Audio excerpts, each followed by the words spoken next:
Assalamu-alaikum dear students, how are you all? I hope you are all fine. So today's topic is about subject, verb and object. We can say that we are going to talk about sentence formation. So let's start.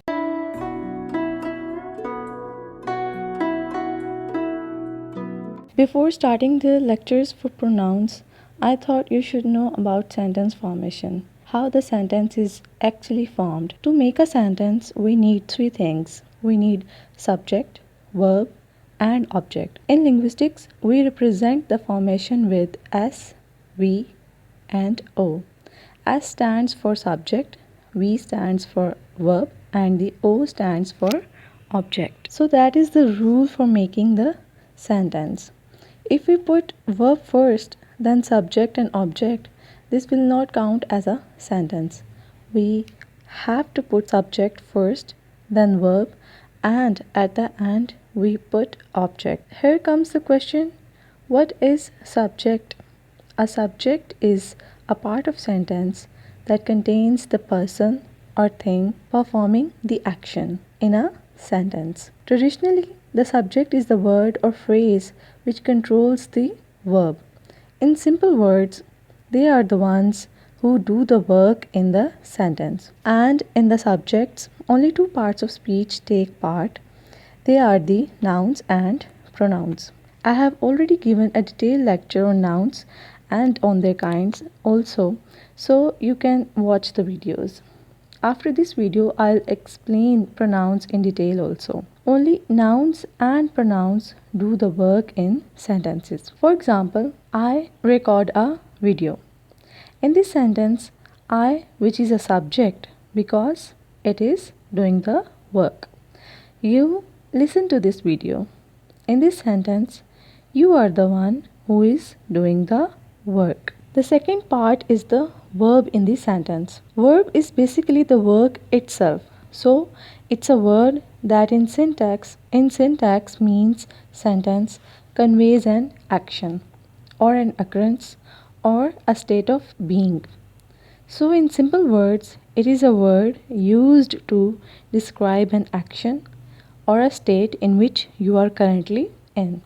For example, as I said in the previous examples, I record a video. In this sentence, I is doing the work and record is the work which is being done. You listen to this video.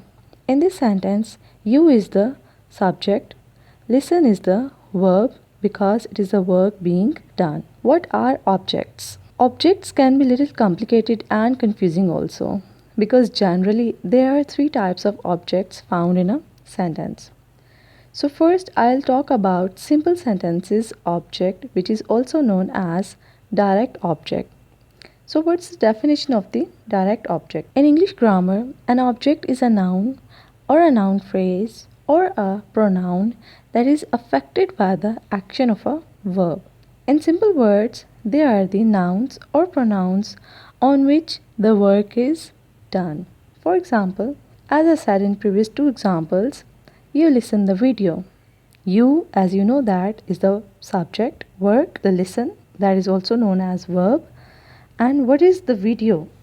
The video is basically the object on which the work is being done. The video is also known as in this sentence as a direct object. As there are no other objects in this sentence, so it is the direct object because the work is directly being done on the video, which means the noun or pronouns which receives a direct object or directly affected by the verb is known as direct object. The other type of object is known as indirect objects. What are indirect objects? The indirect object of a sentence is the recipient of the direct object. What does this mean? This means there must be a direct object in the presence of indirect object. Indirect objects basically answer two questions: whom or what. To whom direct object is receiving or what is being received by the direct object. The sentence pattern will become a little different when there are two objects in the sentence. Subject and verb will be at their places, of course, but sometimes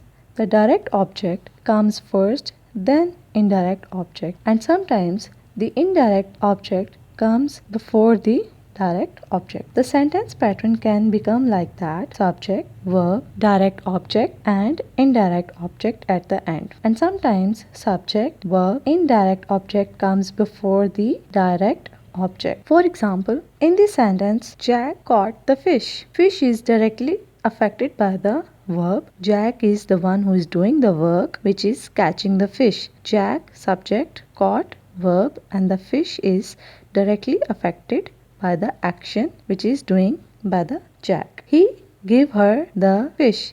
The second sentence is give her the fish. There are two objects in this sentence.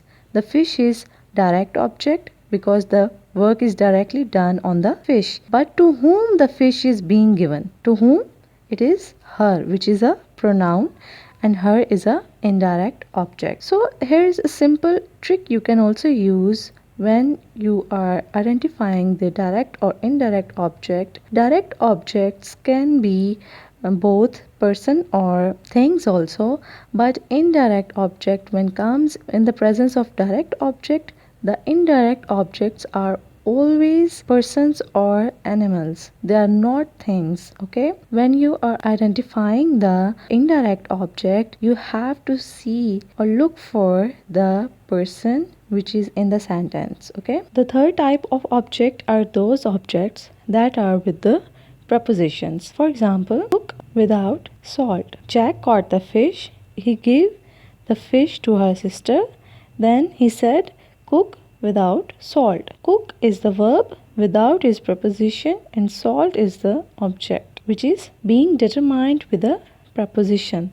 That's why they are known as object of a preposition. I hope you now know the difference between three types of objects and what are subject and verb and what are the formations of sentences. If you really like the video, do subscribe the channel and do click the like button. Take care. Allah Hafiz.